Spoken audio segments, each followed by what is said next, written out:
बिहार की नदियां जैसे गंगा, कोसी, गंडक या बागमती, ये सिर्फ पानी की धाराएं नहीं हैं, बल्कि सच कहूं तो ये लाखों मछुआरों की जीवन रेखाएं हैं।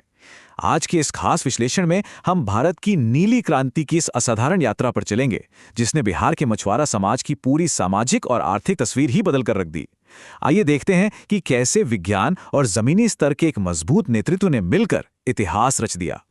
अब सहकारी समितियों की इस शानदार आधुनिक सफलता को पूरी तरह से समझने से पहले हमें थोड़ा अतीत में चलना होगा। जरा सोचिए, एक ऐसी प्रयोगशाला जहां एक खोज होती है और वो खोज न सिर्फ विज्ञान का बल्कि लाखों लोगों का भविष्य हमेशा के लिए बदल देती है।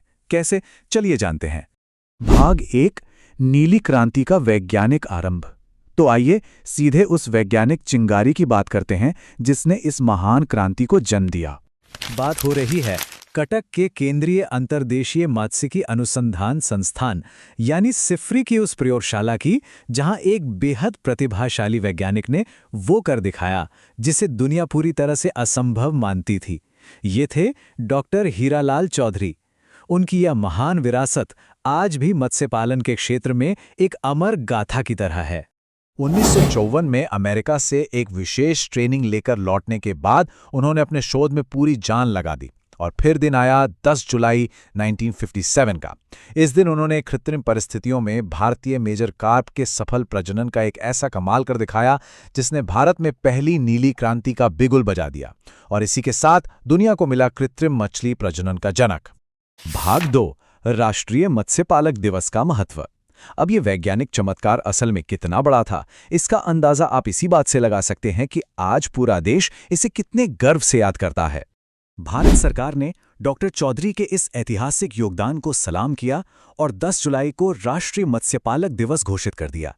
सच कहूं तो ये दिन सिर्फ एक वैज्ञानिक खोज का जश्न नहीं है, बल्कि उस पूरे मछुआरा समुदाय की रीढ़ का सम्मान है जो हमारी थाली तक पोषण पहुंचाता है। इस कार्यक्रम की एक बात जो मुझे सबसे दिलचस्प लगती है वो ये कि ये केंद्रीय मंत्रियों और हमारे जमीनी स्तर के मत्स्य किसानों को बिल्कुल एक ही मंच पर ला खड़ा करता है।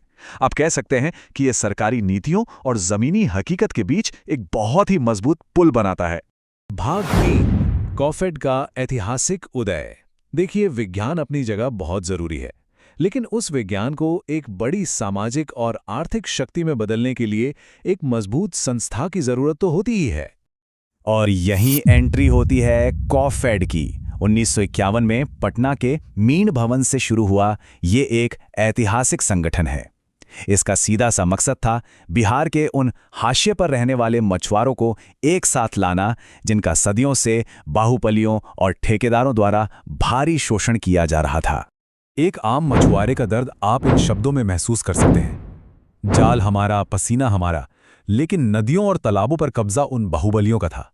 हमारी अपनी ही नदियों में हमारा कोई हिस्सा नहीं था। जरा सोचिए, जो लोग पूरे समाज का पेट भरते थे वे खुद अपने ही संसाधनों पर बिना किसी अधिकार के घोर गरीबी में जीने को मजबूर थे। लेकिन बदलाव का पैमाना देखिए। कॉफेड ने इस बिखरे और टूटे हुए समुदाय को इस कदर संगठित किया कि 750 से भी ज्यादा प्राथमिक सहकारी समितियों को एक ही मंच पर लाकर खड़ा कर दिया। 750 समितियां, ये रातों रात एक बहुत बड़ी और अटूट ताकत बन गई। भाग 4, मछुआरा समाज का सामाजिक उत्थान। आइए अब सीधे आधुनिक युग में चलते हैं और देखते हैं कि इस सामूहिक एकता ने कैसे सच में जमीन पर बदलाव ला दिया।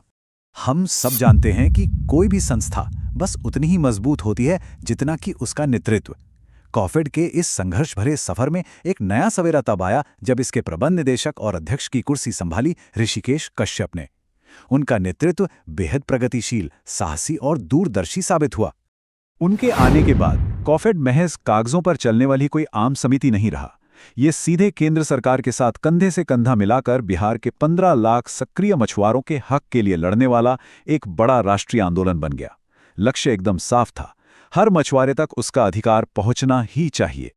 और जमीन पर इसके नतीजे वो किसी क्रांति से कम नहीं है। प्रधानमंत्री मत्स्य संपदा योजना से लेकर बड़े पैमाने पर दुर्घटना और जीवन बीमा तक, इन सब ने एक बात पक्की कर दी, वो ये कि जो मछुआरे दूसरों का पेट भरते हैं उनका अपना परिवार कभी भी असुरक्षा के अंधेरे में न रहे। ये असल में उनका खोया हुआ सम्मान लौटाने की एक मुहिम थी। और हाँ, इसके सांस्कृतिक और आर्थिक नतीजे भी बेहद शानदार रहे। मिथिला मखाना को जीआई टैग दिलाना हो या फिर फिश फॉर पोषण जैसी योजना से कुपोषण को मात देना हो, इन ऐतिहासिक कदमों ने न सिर्फ स्थानीय उत्पादों को राष्ट्रीय स्तर पर चमका दिया, बल्कि ग्रामीण सेहत को भी काफी सुधारा। एक और दिलचस्प बात, उन्होंने पर्यावरण रक्षक के रूप में भी बड़ी भूमिका निभाई। कॉफिड ने सरकार के साथ मिलकर थाई मांगूर और बिग हेड जैसी खतरनाक मछलियों की प्रजातियों पर सख्त पाबंदी लगवाई, जो हमारी प्राकृतिक जैव विविधता को निगल रही थीं। आखिर विकास के साथ साथ प्रकृति का संतुलन भी तो जरूरी है ना? तो कुल मिलाकर बिहार के मछुआरों की ये पूरी यात्रा हमें एक बहुत बड़ी सीख देती है। जब किसी महान वैज्ञानिक खोज को एक जमीनी और संगठित नेतृत्व मिल जाता है, तो कोई भी समुदाय हाशिए से उठकर सच में जल का राजा बन सकता है।